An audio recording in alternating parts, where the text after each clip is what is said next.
Welcome to the Revolution Church podcast. Before we begin, we'd like to remind you that our ministry is supported 100% by listeners like you. To make your 100% tax-deductible donation today, please visit revolutionchurch.com/donate. You can also learn more by clicking the donate section on the website. All right, guys, welcome to Revolution. Thanks for being here. Thanks for listening. This is going to be an interesting day. I've got a weird kind of physical setup here right now, but I think we should just maybe just talk. I'm going to actually move this. I think we're going to just maybe talk to each other. So, we got two microphones today, and we have our core body here. So, we've had some good conversations before, and maybe I just thought, I don't know, we got another microphone here if anyone wants to come have a seat in the hot chair, in the hot spot. I wasn't really sure what to talk about today. I think something we've been talking before the talk, the pre-glow, as Vicky said. And something that's come up a lot is emotions, and we always talk about emotions because they infiltrate us. They dictate how we react to things, how we interact with each other. Sadness is obviously always a big one. That's always there for a lot of us. I think that kind of brings us together. That kind of binds us, if you will. There's a lot of sad people out there. Another one is anger, which Vicky and I were just talking about, and maybe if anyone has any thoughts on that, which is interesting because I was talking to Curtis about this too, like wanting to talk sometime about the Old Testament, which is a big thing to tackle these days. But it seems to me, this kind of ties in, I think it seems like the Old Testament God, or the concept of God that people had in the Old Testament is an angry sky man. This guy who's really mad, who is exacting vengeance on people and things, and telling people to exact vengeance on each other and their kids and their livestock and like women are like a commodity. It's like, take all the women from the tribe and do what you will. It's hard. It's tough to work through. But I think, anger is a good thing to talk about. We talk about sadness most weeks, in one way or another, indirectly or directly. And I think anger is an interesting topic. I don't have any verses. I'm not really sure what. I just think maybe we should try to have a conversation if you guys want. Otherwise, we can just make it a short one. That's fine, because interacting with each other and having community and having conversations, I think, is just as important as anything else. But I know I deal with anger a lot. When I was in high school, I used to just get mad about things, usually triggered by like either my family or my friends, people who are close to me. And in high school, I punched like 3 holes in the wall of my bedroom, like just the size of my, like, how the Kool-Aid man like runs through the house. Like, it was just my fist in 3 places on the wall. I get angry. I've got anger issues for sure. And I think it's something to where usually I'm pretty laid back and easygoing, but then when I pop. Like when I hit that threshold, I get so mad and explosive and implosive too. Like it's I do it to myself. As I get mad at myself, I get mad at other people, and it becomes something else. I wish we could just talk, but obviously with the format and the medium, with the podcast and everything, we have to use this microphone. So I wonder just if you guys, I'm going to throw the ball over to you. If you have any thoughts about anger, emotions, the Old Testament, I'd love some ideas about what in the Old Testament to talk about once that happens. but we got this little microphone over here. If you want, or we can take it off the stand. We can pass it around. No, they're like directional. Yeah, I know. Yeah. I know. Yeah. Can we pass this? Is that okay? Okay. I can speak a little bit to anger. Yes, that'd be great. That would be wonderful. Thanks. I think everyone can probably speak or at least relate to anger. Can you hold it up? We've all had anger as anger is part of everyone's life. It's a natural human emotion. I find it useful, especially like you were saying, when you punch, it builds up and you builds up and you builds up, and then you punch a hole in the wall. So where does the anger come from? I guess I can speak best to this from the perspective of men, although with what's been going on in our society, and especially this very, not to get political, but very, very contentious debate that has been raging back and forth over the Supreme Court nominee, which is really just a symptom of everything else. But the anger coming from this, I can relate to in large part because a lot of my anger comes from a reaction to feeling helpless, and that I don't have control, or I can't. And like you were saying, it builds up and it builds up and it builds up. So, and what we're seeing in our society right now is this anger that is just being vented, but it's not. People are venting it with not necessarily realizing where it's coming from. And each and every individual may be a slightly different source. You said it was from your parents. It really, your anger probably, not to get all friends and family, not to get all shrink on you here, but no, please.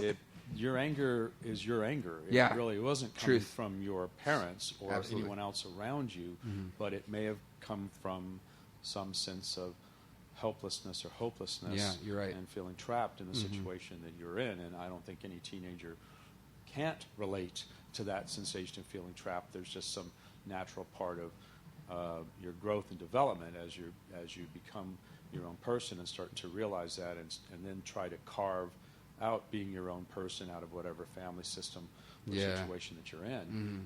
So we see this teenaged angst as being prevalent, and it's there as part of our development and part of how we break through of our situation. We can look at various tribes that and this has been depicted in movies and short stories, plays, other things. But if we look at a very primal sort of tribal organization, we will see that young people, whether they're young men or young women, are at a certain age automatically transitioned into something else. The young man goes off with the men to hunt after a certain age. The young woman breaks away from the children in the tribal to become part of the women, and that these roles have established and worked out. And so in some cases, some societies have this much better worked out. And I wouldn't be able to tell you if an Amazonian Indian boy has teenage angst or not. I would assume there's some version of it. Probably. But the society evolved in order because that is a natural part of human development. And perhaps maybe some small tribes are better at recognizing that than we have become, or we've lost that along the way. But the issue of anger, I think, is one that is right up front. And I mean, pull out your iPhone and hit news, and you'll see all the angry sides, and even to the point of someone with a moderate view who actually is seeing both sides in this din of anger on both sides is drowned out. So we're in our country right now, which is to a larger extent a reflection of each and everyone's individual issues. We have this schism. And instead of looking at the other side and saying, all right, this comes from helplessness. Well, we feel very helpless right now if you are a progressive. For many years, the conservatives felt very helpless as they saw things changing, as they saw Supreme Court rulings going against what they wanted. So we could choose to take a moderate ground and see both sides. And to a certain extent, if you can see the humanity in the other person instead of simply vilifying their actions and positions, what it is I don't like or agree with, quote unquote, the other side. That's different than me hating them. That's different than me having to tear them down in some way to make myself feel better or to vent my own anger, when really I'm venting my own anger on someone else, but my own anger comes from my own sense of helplessness. Yeah. And recognizing that sense of helplessness and driving that anger and vehement reaction on both sides is probably coming from the same basic human thing. Yeah. And that might be a place to start for understanding. But how do you back out of that? No one seems to be talking about how to back out of that. And I think in these times of great upsetness, we turn to those sources of comfort that we have, and Scripture, religion, it's grounding at least. So, and some place to start, some place to go back to find a reset point. Yeah. So, I'm not a particularly religious person in that sense. Spiritual is different, I think. But So some people are grounded in scriptures in the Bible. Some people maybe feel that grounding in the Quran. Sometimes it's that attachment to something bigger than yourself. Yeah, totally. Yeah. So I think those are just a few of the thoughts that I had when you That's brought great. up anger, where I sort of went right to. First, I got angry about what you said. Then I realized, all right, wait, where's my anger coming from? Oh, wait, no, I know I'm angry. Oh, my no, goodness. I wasn't angry at No, you. I was I know. angry with you, but it's like, yeah, I'm mad too. Right. But where that comes from. Yeah. And I think that's kind of important, because For sure. those primal feelings, fear, anger, I guess to a certain extent you could say some degree of sexuality, food, those basic driving, those basic driving mechanisms and feelings, those primal things drown out all the other stuff. Yeah. When the anger's going strong, it's hard for you to reach down and say, where's this coming from? Yeah. But it is coming from us. It's coming Right. from No, us. you're right. That's So- like full circle, man. That's great. And can I ask you? Do you think that like me projecting my anger, or like the source of my anger onto my parents, is there a parallel with that, and like projecting it onto the other, onto the other side? Like you were saying, like as far as a bipartisan system goes, like. Yeah, Is there a parallel there with Yeah, me? I think we project me blaming my parents, and then the liberals perfect, blaming. The perfect word from a psychological perspective is projection. Yes. That's Yeah. exactly Mhm. it. Yeah. You are taking your anger and you're placing it Yeah. outside of yourself. Oh yeah, I know. And you just nailed it. And we do that. And Yeah. Pick up any newspaper. Any quote from a senator, any quote from lay people. God, you don't even think about Facebook, but people are projecting anger. They're projecting their anger onto someone else. Right. And again, first step is realizing where it's coming from. Yeah. Second step is accepting it. Then you can change. Yeah. Maybe. Mm-hmm. Change is hard. Maybe. We all Yeah. know. We Right. all know. Baby steps. And that's I think where a framework of scriptures or methods that are tried and true and have withstood the generations, ideally, are things. I mentioned tribal before. In a tribal group, a small tribal group, those processes, like taking the boys away to be with the men at a certain age, that evolved for a reason, and that exists because of the way we are made as humans. But that's also a tried and true method of generations for accommodating and adapting to an issue of people growing up together in a group, and being together in a group. Yeah, rite of passage, correct. So, but beyond rites of passage, we also all have to live with each other. I don't know about you, but being with someone else is hard. Yeah, right. They don't always do what I want them to do, Right. and sometimes they do things I don't like. Roommates or So- significant others. Just whether it's a roommate, whether it's anything, but then as we expand that circle and get bigger and bigger, there are a lot of people doing things that I don't like and I don't agree with. Mm-hmm. Does that make them bad people? Do we need to vilify them? And in some cases, we vilify them as a very simplistic way to make ourselves Yeah. feel better. Yep.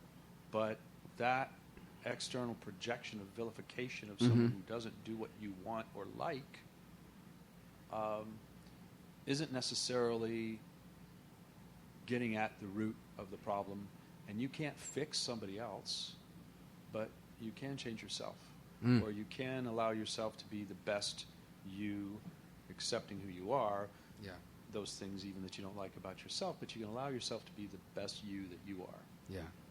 And I think in an atmosphere where there's a storm of pointing fingers and it's hard to even watch TV anymore. It's just everyone is blaming everybody else, and in this polarization. Right. It's Yeah. It's even harder to reach into ourselves and say, okay, wait, this is coming from me, and my reaction to what's going on around. Yeah. Me. And as such, if it comes from me, I can change it. I can't change who gets on the Supreme Court, apparently. Yeah. But I can change me. Mm-hmm. Well said, man. That was gorgeous. Find the scripture that says that. Unfortunately, that's my falling. I'm sure it's in there. I know it's in there. In fact, I've heard Jay say it, over and over. But don't ask me to quote it. Yeah, I mean, it doesn't. Yeah, no, that was great. Thank you. Have you read? Hold on. Richard Rowe, I think it is. Oh yeah, Richard Rowe. He's a Catholic priest who talks about rites of passage, and there's a place called the Center for Action and Contemplation. I mean, I think because we don't have rites of passage in our culture, in our American culture, we don't know how to be adults. We're never really trained how to be adults.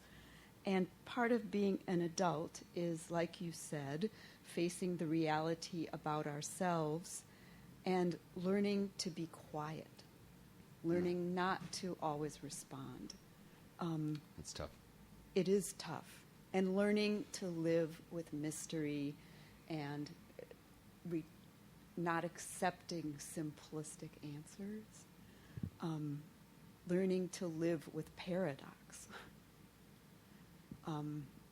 But I think one of the issues with American culture is that, again, because young men and young women as well, but we're not mentored. In most cases, we tend to view a lack of response or a lack of verbal response as weakness. And Christ said, turn. I'll give you the mic back in just a moment. But it's just that I think that we think that to do what appears to be nothing, what looks like nothing from the outside, is to be weak and not to be actively responding, whereas maybe active response is prayer. And I think the aspect of that that's really germane is that on the anger topic is that does an angry response mean strength, or what is really strength? I mean, so in the face of adversity, an angry reactive response, to me, doesn't appear to be strong. I mean, being angry is not the same as strength. I mean, being angry and threatening and abusive and other, that isn't. I mean, that might be a proxy for physical strength, but in terms of strength of person, strength of character, what did you call it? It was a center for action and contemplation. So when you said those words, center for action and contemplation, there's kind of two ways you can take the word center. What I heard initially was center as being centered in yourself, but there could be a physical place or an online place or something that's the center. But it was interesting that when you halfway into, as you were saying that, I'm feeling centered, and I was saying that's centering of yourself, and there are synonyms for that too, or those things are synonymous in some way, but could be taken in different ways. That. So, but that centering of the self is also part of where your strength comes from, knowing who you are, knowing what you want, knowing where your boundaries are, what is acceptable to you, and not being swayed by the opinions of others necessarily. I mean, listening, but certainly not being swayed by attacks or threats.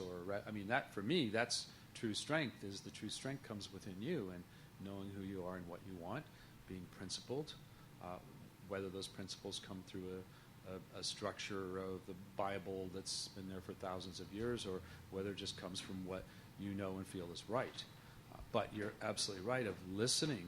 How do you know what you feel when you're being inundated with this constant assault of other people's opinions in your face, and anger and hostility and vilification?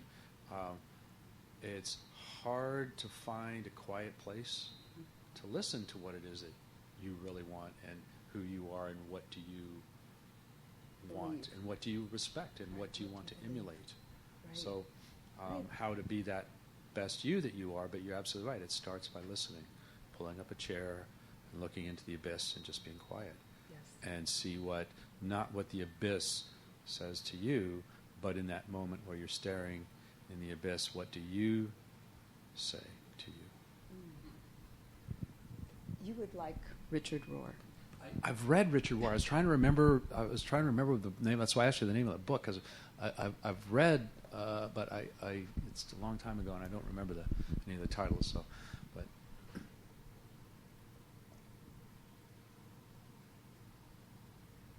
Also, if like you said about the inundation of information. So what is that inundation of information but a distraction to keep you from listening to yourself? It is. Other people's opinions and data, in some cases, sometimes just raw data. If you're lucky, it's data. Usually it's opinion.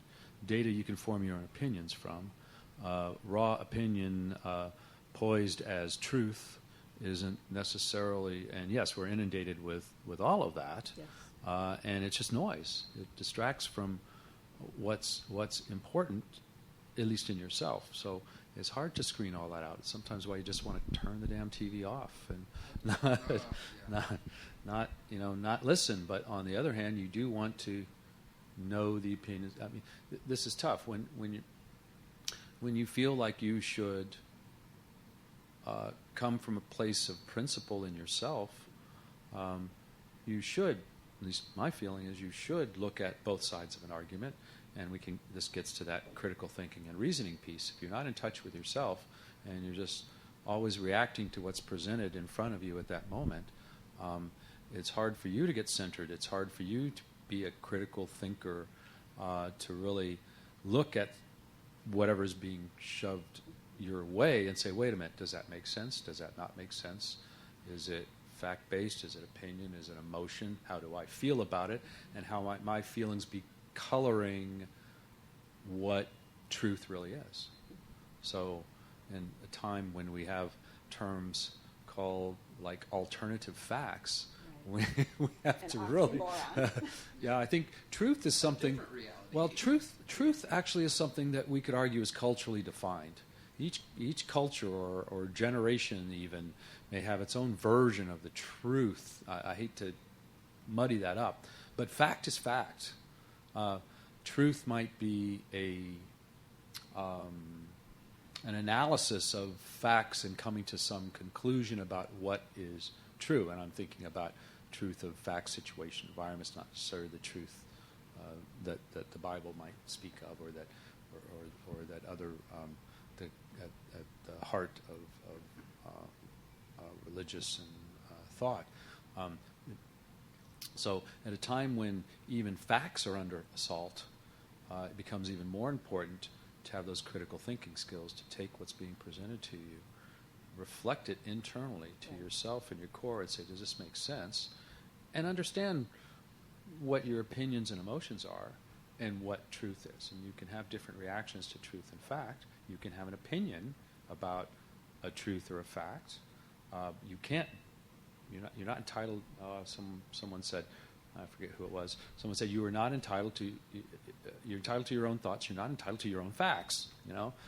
Fact is fact, but how you interpret that in light of who you are may cause you to have a different truth, if you will.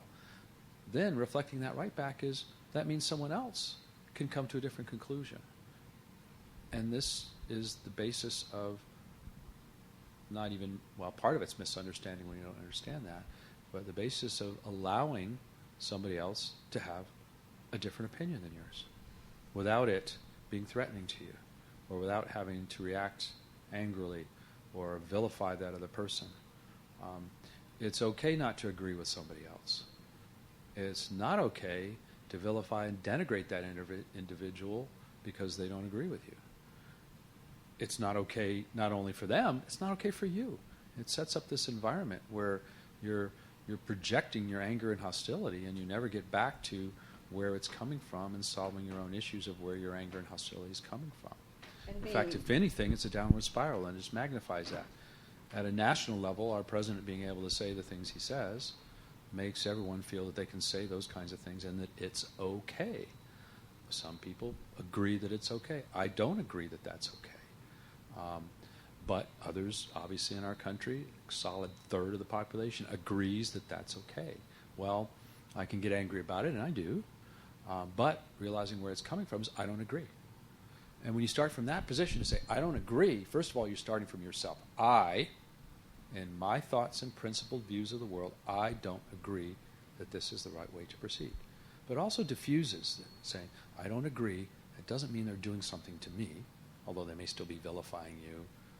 But once you have that centeredness, coming back to your comment about center, once you have that centeredness, then I'm not saying I'm there.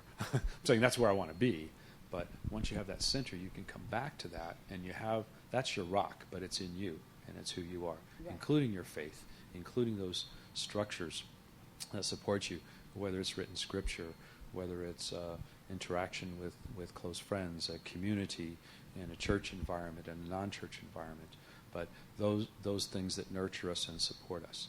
So, and that's part of our center and core. So, but when we don't have those things, or when they're out of proportion, it's very easy, especially in an environment where everyone is beating up on everybody else and everyone is venting their anger, not realizing that it's their anger. I think coming back to that would be where we might actually, maybe we would start to unwind some of the rhetoric. And in the end, we're all people. And we are all bound by that. That is the only thing we can't deny that connects us. We're all human beings, and we are all connected. We may not want to be connected, or may not see it, or be able to see it, but ultimately we are. Do you have anything, Curtis? Well, did you have something to say? Well, I was just going to say a couple of things. One is that I completely agree with you that power and strength are not synonymous. To me, power is something that you are given, or that you receive, or that you get from an outside source, like a gun could make you so quote unquote powerful in a situation, or you could be elected, which gives you certain authority or power. But to me, strength is a question of character. And I think that many of the people who are truly strong individuals are people who have suffered greatly and maybe been in positions where they were, it would appear they were powerless, but because of the choices that they have made internally, and I would say in particular choices to forgive.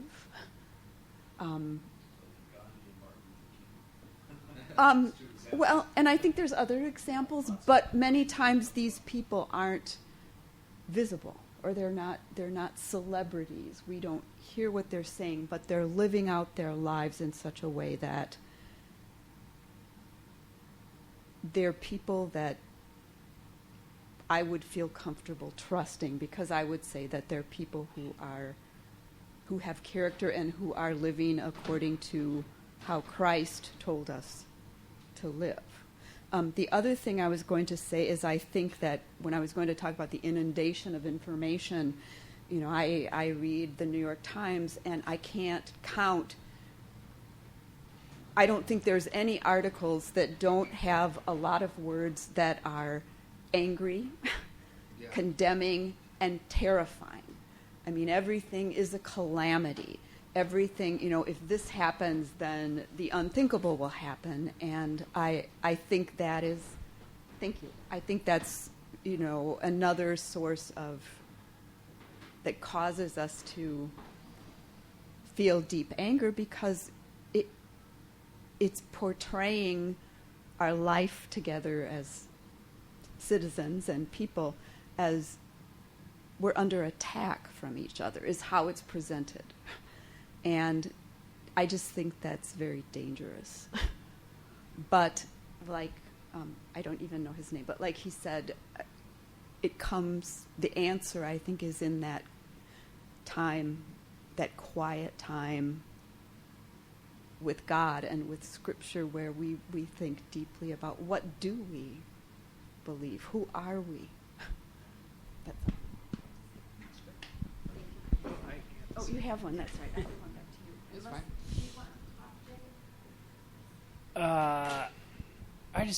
I guess one quick thing that's coming to my mind is just the fact that in I think it was 7th grade math class, my teacher wouldn't call them math problems, but math opportunities. Oh, no, I was afraid you were going to say opportunities. Yeah. And also in the Buddhist tradition, when I was following that a little bit, they saw anger as being mud, and it's like kind of, a muddy thing. It's not pleasant necessarily, but they saw it as, they would say that, yeah, mud's not beautiful to look at, but you can't have a lotus flower grow on a slab of marble. You have to have the mud in order for the flower to be able to grow. And so I don't think I do a great job of it, but when I sense anger in myself, I try to see it as an opportunity instead of a problem, and as some beautiful, fertile, rich mud instead of just something ugly that I need to try to avert my eyes from or get away from. Mm-hmm. And try to make something beautiful out of it as best as I can. At least that's the hope that I have. That's good. Yeah. So if anger is the mud that flowers need, mud is to anger as fertilizer / shit is to blank. What's the... Well, it's all the same thing, right? Okay, that's For good. Yeah. manure, Good answer. you put that on Manure. the field. Yeah. That makes sense, yeah. Isaiah 61 talks about the... Here you go. Not Isaiah 61. Oh, Isaiah 53, sorry, when he talks about the Messiah, the root out of dry ground, the root out of dirt. He grew up and he lived in the same confusing, complicated, morally challenging human condition that we all experience. And so I guess I find great solace in the fact that, it says Christ, this isn't biblical, this I think is from one of the early Christian councils, but that he was very God and very man. He was very man, and so he understands our struggles. I tend to just attack myself continually because I won't say I can't control my anger, but I seem to often fail to, and it's like a wave. I feel like I get swept away. And then, but he just wants us to come back.